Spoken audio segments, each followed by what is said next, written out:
Hello there. Hello. Thank you very much for coming to do this interview with us at LightSpeed English. You're welcome. Now, could you tell us your name, please? Yeah, my name is Celia. Celia, nice to meet you. Yeah, you too. Celia, so tell us, what do you do? You're at work at the moment. What is it that you do? I help my boss, Alison, run the ESOL department in Middlesbrough, for Middlesbrough Council. Okay, and ESOL is... English for speakers of other languages. Okay, excellent. And how long have you been working here? Oh, a long time. I can't remember. I don't know, 10, 12, 13 years, something like that. Oh, right. Okay, so you must enjoy it then, yes? Yes, I do. Very much. Okay. And what is it about your job that you enjoy so much? Oh, I haven't got a clue. If you were going to choose 3 of the best things out of your job? Helping the students. Mm-hmm. Helping Alison. Mm-hmm. And being challenged.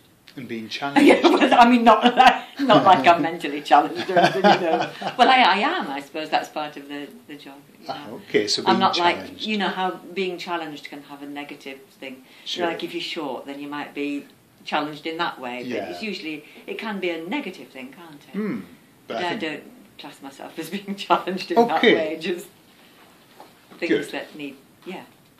Okay, so tell us about a typical day for Celia. What's a typical day for you? I suppose by some people's standards I get up quite early. I'm usually up by 5 o'clock. Mm-hmm.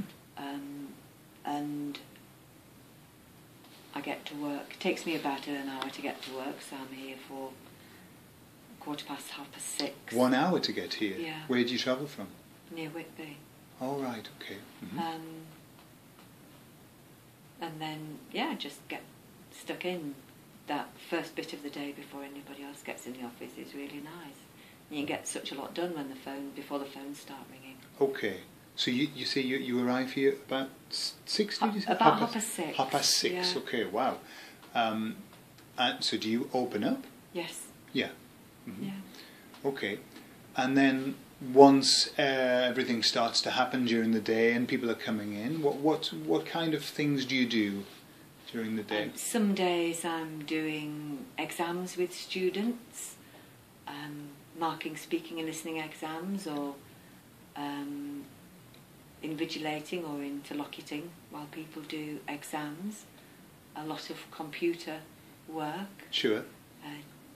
Checking registers, and some of our students are referred by the job centre. So you deal with a lot of people from the job centre, and they Yes. call. Job centre calls wanting to make sure that people are attending classes, or to book people in for assessments, and get them into classes to help improve their English. Right. So that then has the effect of improving their employment chances. Yeah, yeah. And you work in the centre of Middlesbrough. Yes. Yeah? And how do you find the job opportunities for sort of people who are coming from other countries around this area? Do you find that there's a lot of jobs for them to access or not? I wouldn't have thought so, no. Middlesbrough is quite a deprived area, and I think within that, this particular location of Gresham is one of the most deprived areas. Right. Okay. I don't think there are a lot of job opportunities, no. And one of the difficulties, for example, I was talking to somebody this morning who'd come to ask about English classes, and he was a social worker in Egypt. Right. Come over here, and having done 2 very temporary short-term cleaning jobs, he was now night shift production worker at SK Foods. Right. Somebody else, a chap from India, who's been here 8 years, and I don't think he worked for the government, but I would imagine it was Honeywell or somebody like that, working on in the defence industry for the Indian government.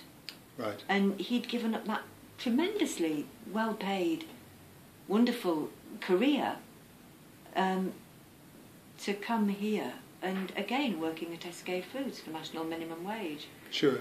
It must be frustrating for people. Must be, yeah. Do you think that if people come to the UK with a decent level of English, do you think there are more opportunities for them? Yes, I would imagine so. Yeah. But then this chap, the Indian gentleman's English was really good. Right. But he was at SK Foods. Perhaps that's because he was from quite a specialist area. Right, yeah. But I don't know. Okay. So that's your job. You help people to improve their English, yeah?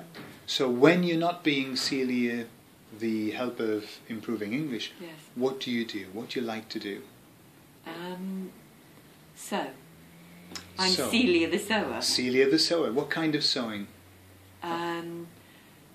Quilting, patchwork, kind of stuff. Okay. And how much of your time do you spend doing that? As much as I can. Mm-hmm. Because it stops me doing housework and other things like that, which are just so dull. Sure. I'm allergic to housework. Okay. So. And the things that you produce, the blankets, etc. What do you do with them? Are they for your own personal use? No, do you I give them all away. You give them away. Yeah. Okay. So you don't sell them? No. No. No. Okay. And anything else other than your sewing that keeps you occupied? No, don't think so. No. No, I think you have some chickens, do you not? Oh yes, I have my chickens. Yes. Yeah. How many chickens do you have? I've only got 3 at the moment, but I'm getting another 2 in July. Okay. And do all of your chickens lay eggs? Yes, they do. I have no boys, just hens, no cockerels. Okay. And do you find that you become very attached to the chickens when you have them? Well, I suppose insofar as anything that you're responsible for and that you look after, then yes, you do sort of accept that level of responsibility and accountability. Sure. So yeah, I have to make sure that they're fed, they're watered, they're cleaned out every day. Okay. Do you see them more like functional kind of animals or like pets for you?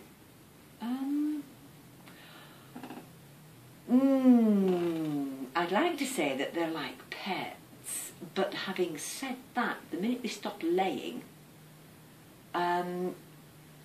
They're in trouble. That's the end of the road for them. I'm not going to feed hens and have to go out and buy eggs. Okay. All right. And typically how many, if you have 3 hens, how many eggs do they produce for you when things are going well? In a week? When they're laying well. Yeah. I have a Barnfelder who lays an egg every other day. Mm-hmm. I have a Barnfelder crossed Rhode Island Red and she lays an egg every day. Mm-hmm. And I have a light Sussex and she lays an egg every day. So you could have up to maybe 20 eggs a week just with 3 hens. Could do. That's in a perfect world. Yeah. But of course, usually one of them is broody, one of them is moulting, one of them just doesn't feel like laying. Okay. A bit of a chill in the air or something like that. So, yeah, they don't. Okay. Excellent. Well, Celia, thank you very much for that. That was great. Okay, and we'll hopefully talk to you again in the future. Yeah. Thank you very much indeed. Bye-bye. Bye.